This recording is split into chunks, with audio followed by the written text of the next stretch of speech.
Assalamualaikum warahmatullahi wabarakatuh. Selamat pagi yang saya hormati kepada Ibu dosen, Ibu Resti. Di sini kami dari kelompok satu akan mempresentasikan hasil dari kerja kelompok kami dengan memilih PT Mayora Indah Tbk. Kenapa kok memilih PT Mayora Indah Tbk? Karena perusahaan ini sudah termasuk perusahaan multi internasional karena produknya sudah sampai ke luar negeri. Untuk selanjutnya akan disampaikan oleh teman saya yang bertugas.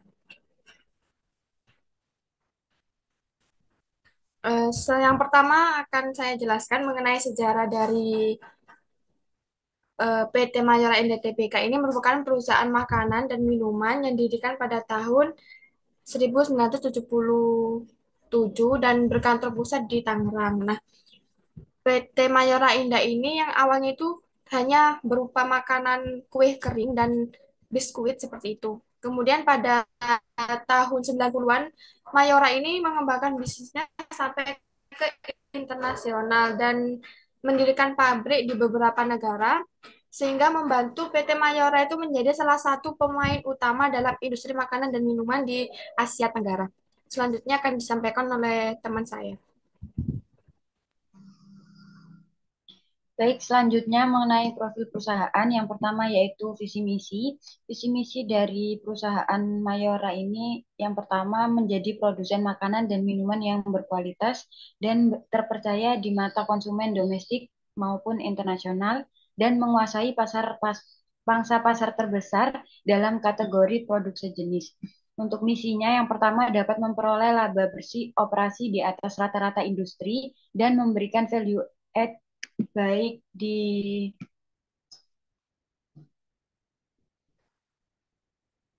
baik bagi seluruh stakeholders perseroan. Yang kedua, dapat memberikan kontribusi positif terhadap lingkungan dan negara di mana perseroan berada. Kemudian yang kedua mengenai tujuan perusahaan, yang pertama yaitu pertumbuhan penjualan dan keuntungan. PT Mayora ini terus meningkatkan penjualan dan keuntungan perusahaan yang dicapai melalui strategi pemasaran yang efektif, inovatif, dan melalui inovasi produksi dan ekspansi pasar baru. Yang kedua yaitu inovasi dan R&D. Perusahaan berkomitmen untuk terus melakukan inovasi dalam pengembangan produk dan proses produksi yang sesuai dengan tren pasar dan memenuhi kebutuhan konsumen. Yang ketiga yaitu ekspansi internasional. PT Mayora ini memiliki tujuan untuk memperluas jangkauan pasar secara global dan mengambil langkah-langkah untuk menjual produknya di berbagai negara di seluruh dunia. Kemudian yang keempat, tanggung jawab sosial dan lingkungan.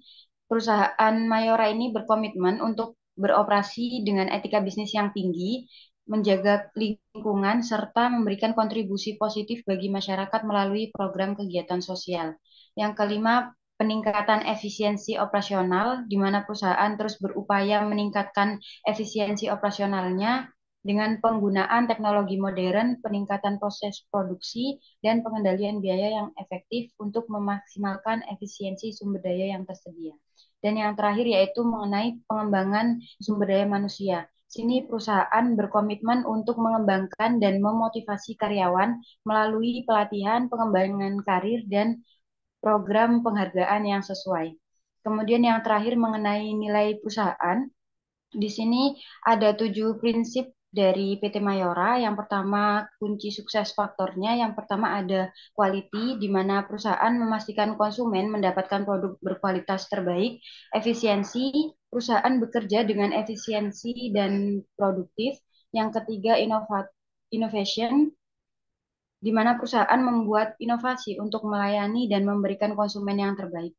Untuk pekerjaan value-nya yang pertama ada passion, yaitu PT Mayora ini bekerja dengan semangat dan tetap berinovasi. Wisdom, PT Mayora bekerja dengan baik, tenang, gesit, dan cepat. Responsibility, PT Mayora menjunjung tinggi tanggung jawab melalui evaluasi produktivitas. Dan yang terakhir, nilai confidence, yaitu percaya diri dalam melangkah menuju inovasi dan improvisasi. Selanjutnya akan dilanjutkan oleh yang bertugas. Baik, untuk yang selanjutnya di sini ada struktur organisasi dari PT Mayora. Yang pertama ada RUPS yang artinya Rapat Umum Pemegang Saham. Kemudian ada Dewan Komisaris di mana ada 4 orang. Di sini Dewan Komisaris bertugas untuk mengawasi dan memberikan nasihat yang berkaitan dengan kebijakan direksi dalam menjalankan perusahaan. Kemudian ada komite audit atau audit komite. Di sini ada 3 orang yang bertugas membantu tugas dan fungsi dari Dewan Komisaris. Kemudian ada direktur utama. Di sini ada 1 orang di mana eh, memiliki tugas dan wewenang merumuskan dan menetapkan kebijakan yang ada dalam perusahaan. Kemudian di sini ada direktur supply chain, direktur operasional, direktur keuangan, dan direktur pemasaran. Nah, masing-masing dari direktur ini ditempati oleh 1 orang. Kemudian ada sekretaris perusahaan, ada 2 orang, di mana sekretaris perusahaan ini bertugas untuk memastikan kelancaran komunikasi antara perusahaan. Kemudian ada unit audit internal, di sini ada 1 orang. Kemudian ada purchasing, ada 1 orang. Kemudian ada teknologi informasi, kemudian ada pemasaran, ada bagian keuangan dan akunting. Nah, ini masing-masing juga 1 orang. Kemudian di sini ada HRD dan personalia. Bagian HRD dan personalia juga diduduki oleh 1 orang. Kemudian ada legal, ada 1 orang, dan ada manufacturing. Untuk selanjutnya akan dijelaskan oleh teman saya.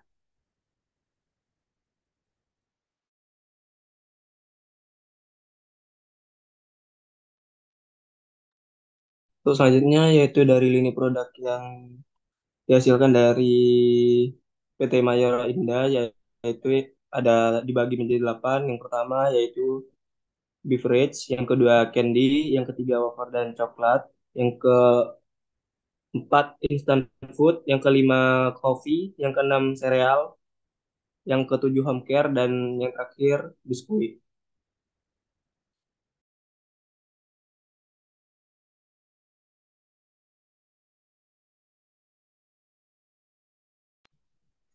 Lanjut di bagian CR, PT Mayora ini bertanggung jawab di bagian lingkungan hidup, praktik ketenagakerjaan atau karyawan, masyarakat, serta tanggung jawab kepada produk yang dihasilkan. Untuk lingkungan hidup ini, Mayora itu menggunakan bahan baku yang ramah lingkungan. Selain itu, limbah di Mayora juga itu tidak mencemari lingkungan sekitar. Lalu di karyawan atau praktik ketenagakerjaan ini, di Mayora ini mengutamakan kesehatan dan keselamatan karyawan. Di Mayora ini juga tidak ada kesenjangan gender, maksudnya itu kalau perempuan bekerja itu bisa sesuai tupoksi dan kemampuannya masing-masing. Lalu di masyarakat ini ada pemerintah, masyarakat secara umumnya, konsumen, dan pemegang saham. Untuk uh, yang bagian tanggung jawab produk yang dihasilkan ini, Mayora bertanggung jawab sebagai produsen makanan dan minuman yang memiliki kualitas dan terpercaya bagi pasar domestik dan pasar internasional. Sehingga dari kegiatan atau program tujuannya CSR dari Mayora ini, sudah ada program-program yang terlaksana seperti kegiatan pelatihan pemanfaatan teknologi digitalisasi bersama Benteng Society dan Dinas Tenaga Kerja Kabupaten Tangerang. Ini digunakan atau disasarkan kepada anak-anak muda untuk memanfaatkan digitalisasi. Lalu ada kegiatan hitan massal, ini menggunakan metode string. Lalu di bagian Dinas Kesehatan ini bekerja sama dengan pihak-pihak kesehatan dan di bedah rumah ini dilakukan pada pas pandemi COVID-19 dilakukan kepada Bapak Ejen yang berada di Tangerang. Next.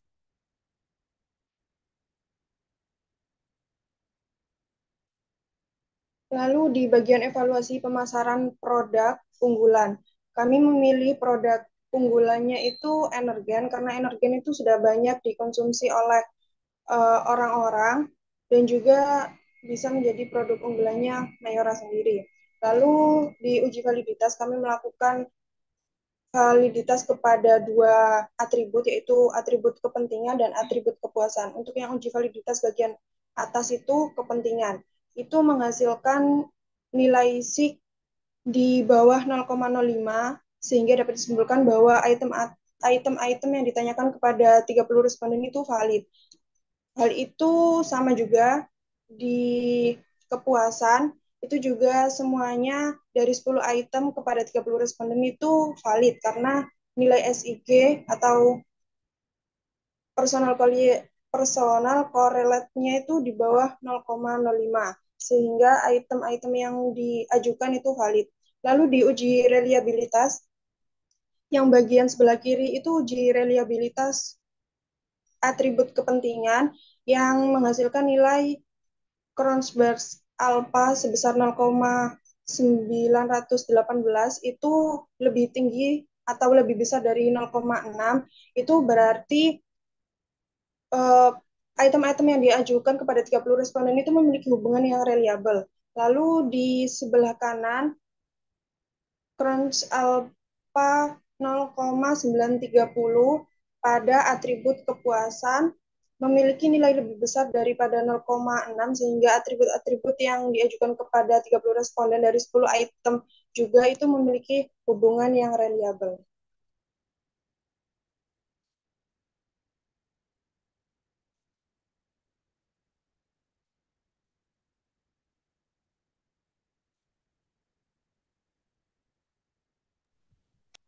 Selanjutnya itu berdasarkan analisis CSI itu diperoleh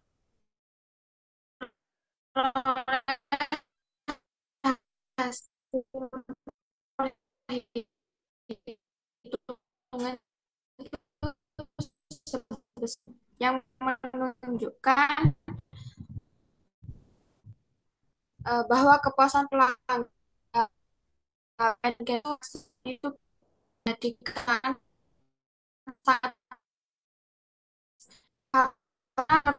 berarti 41%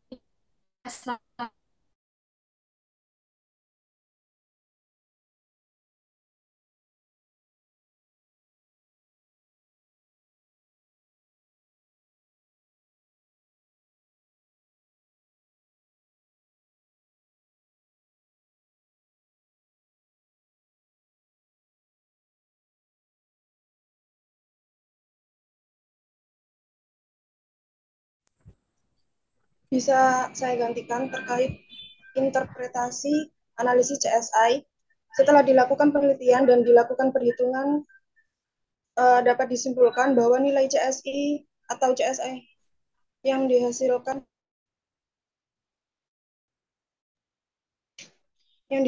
dari penelitian ini adalah sebesar 83,28%. Hal ini menunjukkan bahwa kepuasan pelanggan terhadap produk energen secara keseluruhan dapat dikatakan sangat puas. Kepuasan pelanggan ini didasarkan pada tabel interpretasi Customer Satisfaction Index di atas atau di tersebut. Nilai tersebut diperoleh pada penelitian ini berada pada kisaran 81% sampai 100%. Hal ini menunjukkan bahwa produk energen sudah mencapai harapan pelanggan sehingga pelanggan banyak yang merasa sangat puas dengan value produk atau item-item produk yang tertera pada produk energen. Lalu ketika value produk sesuai dengan harapan, maka pelanggan akan merasa puas, dan ketika value produk melebihi harapan konsumen, maka konsumen atau pelanggan ini akan merasa sangat puas.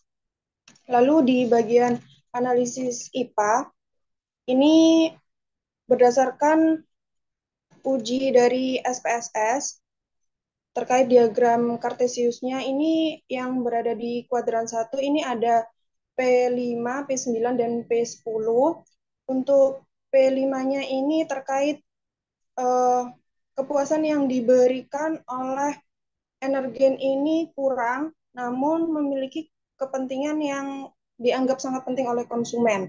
Untuk P5-nya itu terkait produk energen praktis, P9 kesesuaian harga dengan porsi, dan P10 kesesuaian harga dengan kualitas. Lalu di bagian kuadran 2, kuadran 2 ini menunjukkan daerah yang kepentingannya dianggap sangat penting oleh konsumen dan kepuasannya juga dianggap sangat penting. Yang berada di kuadran 2 ini ada P1, P2, P3, dan P4. P1 itu varian energen banyak, P2-nya rasa dan aroma energen enak, P3-nya energen merek yang sudah populer, dan P4-nya energen mudah diperoleh. Lalu di kuadran 3 ini menunjukkan daerah yang kepentingannya dianggap tidak penting dan kepuasannya juga dianggap tidak puas. Yang berada di kuadran ini ada P7 dan P8. P7-nya itu terkait tampilan kemasan menarik dan unik, lalu P8-nya itu terkait bentuk kemasan tidak berubah atau rusak. Di kuadran 4 ini menunjukkan daerah yang kepuasannya dianggap memberikan kepuasan atau rate puas yang tinggi pada konsumen, namun kepentingannya dianggap tidak penting. Item yang berada di kuadran ini ada P6 terkait informasi produk pada kemasan atau terkait komposisi neto, aturan saji, expired, dan informasi gizi. Next.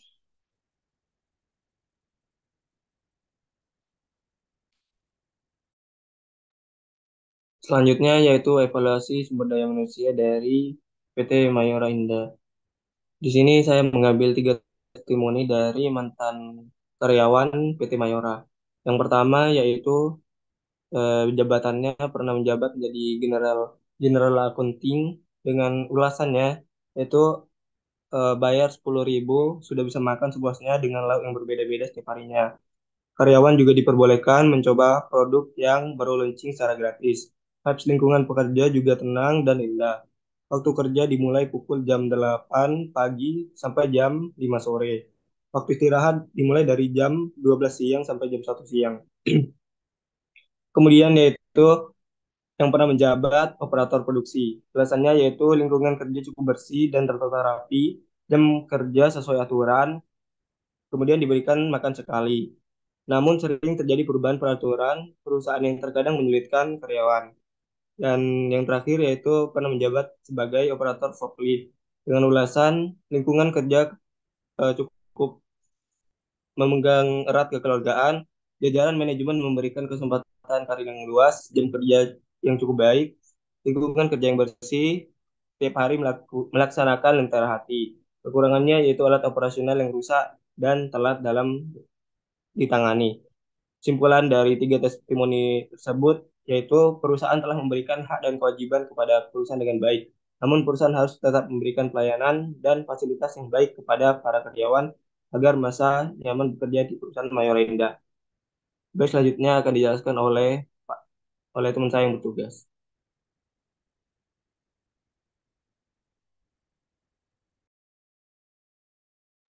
Baik, di sini yaitu ada evaluasi keuangan. Berdasarkan rasio likuiditas, current ratio menunjukkan bahwa PT Mayora pada tahun 2020 itu sebesar 369% dan pada tahun 2021 sebesar 233%.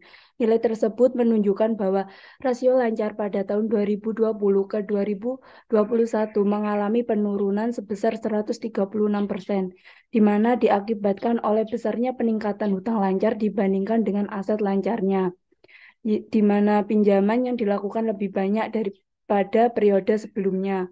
Kemudian berdasarkan kas rasio, PT Mayora di tahun 2020 itu sebesar 108%, kemudian di tahun 2021 sebesar 54%, sehingga menunjukkan penurunan sebesar 54%. Hal tersebut diakibatkan karena kas dan setara kas mengalami penurunan, sedangkan hutang lancar mengalami peningkatan dibandingkan oleh periode sebelumnya.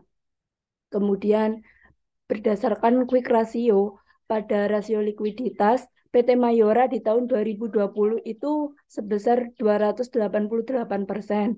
Kemudian di tahun 2021 sebesar 173%. Nilai tersebut menunjukkan rasio lancar di tahun 2020 ke 2021 mengalami penurunan sebesar 110%, di mana diakibatkan oleh aset lancar lebih kecil dibandingkan nilai dari hutang lancar PT Perusahaan Mayora. Hal ini menunjukkan bahwa PT Mayora dalam membayar hutang jangka pendeknya masih belum memenuhi dibandingkan dengan periode sebelumnya. Kemudian berdasarkan rasio solvabilitas, yaitu ada DER atau Debt to Equity Ratio, PT Mayora pada tahun 2020 dan 2021 itu sama-sama sebesar 75%. Nilai tersebut menunjukkan bahwa rasio hutang terhadap aset di tahun 2020 ke tahun 2021 itu tetap stabil, di mana tidak terjadi kenaikan maupun penurunan. Begitu pula pada debt to asset ratio atau DER, di mana PT Mayora di tahun 2020 dan 2021 itu sebesar 43%. Nilai tersebut menunjukkan bahwa rasio hutang terhadap aset di tahun 2020 ke tahun 2021 itu tetap stabil dan tidak terjadi kenaikan maupun penurunan. Untuk selanjutnya akan dijelaskan oleh teman saya. Baik, yang selanjutnya yaitu hasil dari perhitungan rasio profitabilitas. Yang pertama yaitu net profit margin, di mana didapatkan hasil perhitungan dari dua periode. Di sini nilai NPM pada PT Mayora ini mengalami penurunan sebesar 25%. Hal ini disebabkan karena PT Mayora dapat mengefektifkan penjualan untuk mendapatkan laba lebih baik, namun tidak di tahun 2021. Karena tahun 2021, PT Mayora mengalami penurunan yang dimana disebabkan karena perusahaan kurang mampu dalam mengefektifkan penjualan untuk mendapatkan laba. Kemudian untuk return on asset, di sini didapatkan persentase penurunan sebesar 5%, di mana ini disebabkan karena PT Mayora menggunakan aktivanya kurang efisien, yang berarti perusahaan ini kurang mampu dalam menggunakan aktiva untuk mendapatkan laba penjualan. Kemudian untuk return on investment, di sini juga mengalami penurunan yaitu sebesar 0,06%, yang dimana disebabkan karena pada tahun 2021 ini perusahaan Mayora kurang mampu dalam mengelola investasi untuk mendapatkan labanya. Nah, dari ketiga perhitungan evaluasi keuangan ini dapat disimpulkan bahwa kinerja keuangan dari PT Mayora ini kurang baik, yang mana dari hasil perhitungan rasio likuiditas dan profitabilitas mengalami penurunan pada tahun 2020 ke 2021. Sedangkan yang hasil perhitungan rasio solvabilitas ini dapat dikatakan cukup baik karena perusahaan mampu bertahan dengan persentase keberhasilan kinerja keuangannya itu stabil. Nah, untuk penurunan dari tahun 2020 ke 2021 ini salah satunya disebabkan karena adanya dampak dari pandemi COVID-19, di mana pandemi ini mengancam hampir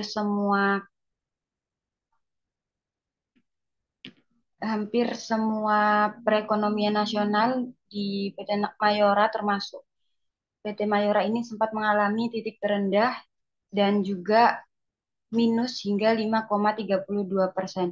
Namun di sisi lain, setelah mengalami penurunan itu, perusahaan Mayora ini bisa mencapai titik, bisa bertahan dan bisa berkembang dikarenakan PT Mayora juga bisa melakukan adaptasi terhadap perubahan kondisi lingkungan dan perkembangan situasi yang terjadi. Sehingga PT Mayora juga melakukan beberapa strategi dan kebijakan yang diterapkan untuk melakukan adaptasi tersebut. Di antaranya yaitu dengan terus aktif dalam pengembangan inovasi, bukan hanya inovasi dalam bentuk hasil produksi, melainkan juga inovasi dalam bentuk proses terciptanya keberlangsungan usaha.